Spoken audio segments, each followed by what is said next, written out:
Friends, अस्सलाम वालेकुम। Welcome to my channel AJ the healthy world. दोस्तों, आज का हमारा टॉपिक है हंटा वायरस पर।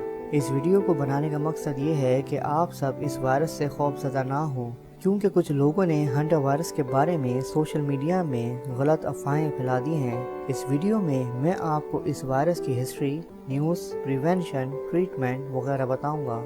अगर आपने मेरा चैनल अभी तक सब्सक्राइब नहीं किया तो फौरन सब्सक्राइब करें और बेल आइकन को लाजमी दबाएं ताकि आपको लेटेस्ट वीडियो की नोटिफिकेशन हासिल हो। तो चलें बिना वक्त ज़ाया करे आज का टॉपिक स्टार्ट करते हैं। चलें शुरू करते हैं। News.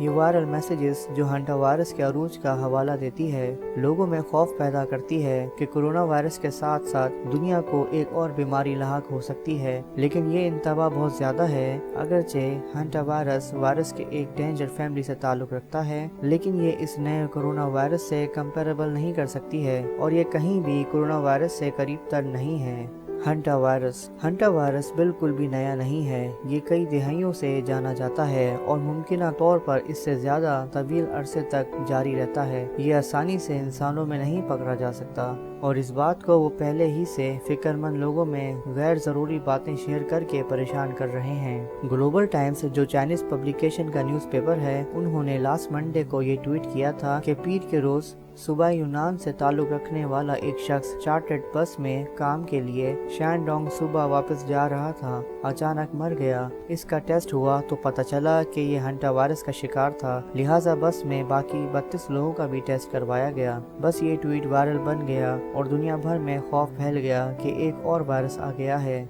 History. Ortho virus is a genus of single standard enveloped negative sense RNA viruses, जो बनिया वायरलिस की फैमिली है और ये मेंबर है इस जीनस का जो हंटा वायरस कहलाता है। कोरियन वार जो 1950 से 1953 तक चली, इस दौरान अमेरिका और कोरिया के फौजियों को हेमोरेजिक फीवर हो गया जो हंटा वायरस इन्फेक्शन की वजह से हुआ था और 3000 से ज्यादा फौजी इस अलामत से बीमार हो गए थे, जिनमें kidney failure, haemorrhage and shock वगैरह शामिल है। इसमें शरामवात 10% थी। हंटा वायरस का नाम साउथ कोरिया के रिवर, जिसको हंटा रिवर कहा जाता है, इस वायरस का नाम इस रिवर के नाम पर रखा। How do people get HPS? जब लोग इस वायरस को इनहेल करते हैं तो लोगों को HPS यानी हंटा वायरस पुल्मोनरी सिंड्रोम हो जाता है। ऐसा तब हो सकता है जब चूहे का यूरिन या सलाइवा जिसमें हंटा वायरस होता हो और वो हवा के जरिए उड़कर सांस में चला जाए। वैसे लोग इस वक्त भी इस इन्फेक्शन का शिकार हो सकते हैं जब वो गलती से माउस का यूरिन और सलाइवा को गलती से टच कर लें या फिर किसी ऐसी चीज या मटेरियल को टच कर लें जिसमें इस माउस का यूरिन या सलाइवा हो और फिर वो अपने हाथ को अपनी आईज, नोज और माउथ को टच कर लें तो फिर आपको ये इन्फेक्शन हो सकता है।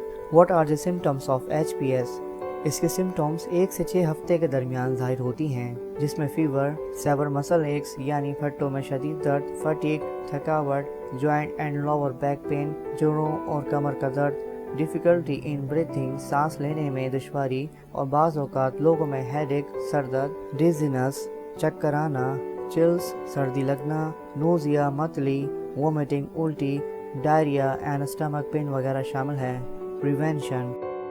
चूहों को अपने घर से दूर रखें, किचन में खाने पीने का सामान ढक कर रखें और फिनाइल या क्लोरीन ब्लीच और एंटीबैक्टीरियल वगैरह से सफाई करें और घर को साफ रखें। वैक्सीन। हंटा वायरस की वैक्सीन, जिसको हंटा वैक्स कहा जाता है, इस पर 1990 से मुताला चल रहा है और 2016 तक इसके क्लिनिकल फेजेस के 3 ट्रायल्स पर टेस्टिंग चली और इसका अभी मजीद मुताला बाकी है। इस वैक्सीन पर कुछ खदशात हैं जिसकी वजह से WHO ने इसको प्रूफ नहीं किया है। ट्रीटमेंट। फिलहाल इस वायरस का कोई मारूफ इलाज अभी तक नहीं है और बॉडी खुद ही इस वायरस से रिकवर हो जाती है, लेकिन कुछ मेडिसिन्स इस वायरस के लिए यूज होती हैं, जिनमें ये हैं राइबावायरिन HPS और HFRS के लिए इस्तेमाल होती है। ये एंटीवायरल ड्रग है और इसके साथ इंटरफेरॉन हार्मोन वगैरह का इस्तेमाल होता है और साथ में रिकवरी के लिए सपोर्टिव ट्रीटमेंट दी जाती है, जिसमें ऑक्सीजन, वेंटिलेटर वगैरह शामिल हैं। एपिडेमियोलॉजी यानी वबाई अमराज। इस वायरस की वजह से 1950 से 2007 तक पूरी दुनिया में 15,57,622 केसेस सामने आए और 46,427 अमवातों की रिपोर्ट हुई। हंटा वायरस के ज्यादातर केसेस में Argentina, Chile, Brazil, United States, Canada और पनामा वगैरह शामिल हैं। इसके अलावा ऑस्ट्रेलिया में 2005 में इसके केसेस रिपोर्टेड हुए। अफ्रीका में 2010 में केसेस रिपोर्टेड हुए। नवंबर 1, 2012 में Yosemite national park United states में 12 कंफर्म केसेस रिपोर्ट हुए। 2014 में कनाडा में 109 केसेस रिपोर्ट हुए। 2016 में इंडिया में कुछ केसेस रिपोर्ट हुए और यूरोप में, जिसमें जर्मनी शामिल है, 1713 हंटा वायरस के इन्फेक्शन सामने आए और यूएसए में जनवरी 2017 में 1728 केसेस रिपोर्टेड हुए। Homeopathic medicine. दोस्तों, इसके अलावा होम्योपैथिक मेडिसिन में से सिम्टम्स के मुताबिक ये मेडिसिन काम आ सकती हैं, जिनके नाम ये हैं: aconite, belladonna, bryonia, arnica, baptisia, arsenic album, pyrogenium, bacillinum, influenzinum, gelsemium, ipecac, china, ferrum phos वगैरह शामिल हैं। तो फ्रेंड्स, आज का हमारा टॉपिक ख़त्म होता है। दोस्तों, अगर आपको मेरी वीडियो पसंद आए तो please like, share and subscribe my channel. अल्लाह ताला आप सबको अपने हिफ्ज़ व अमान में रखे, आमीन। इंशाल्लाह आप मुझे नेक्स्ट वीडियो में देखेंगे जो न्यू टॉपिक के साथ होगी। दोस्तों, अपना बहुत ज़्यादा ख्याल रखें। See you in next video. Bye bye.